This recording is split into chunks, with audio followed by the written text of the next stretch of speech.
Бишкек шаарын акыркы күндөрү кара түтүн каптап, калаа тургундары үчүн чоң маселе жаралууда. Баш калааны кара түтүн капташынын негизги себеби мончолорго жагылган чүпөрөктөрдөн улам булганып келери айтылууда.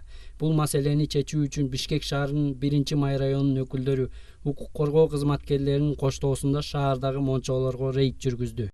Сиздер билгендей, бизде экология маселеси абдан орчундуу болуп турат. Мына биздин текшерүүлөрдүн жыйынтыгында 10дон ашык түркүн банялар, ишканалар, шыналарды, жанагындай швейный остаток деп коет, ошо материалдардын калдыктарын жаккан фактыларын биз аныктап чыктык. Рейдтин жүрүшүндө мыйзамсыз түрдө чүпөрөк, унаанын эски дөңгөлөктөрүн мончого жагып жүргөн фактылар катталып, мончо ээлерине айып салынды. Таштаганга да болбойт, билесиз. Буну утилизация кылыш керек. Атайын фирмалар бар. Телефон чалсаңыз, өздөрү сатып алып кетишет. На переработку да. Бишкек шаарындагы кара түтүндү болтурбоо максатында мындай рейдтерди жүргүзө берерин Мавлян Аскарбеков ырастады.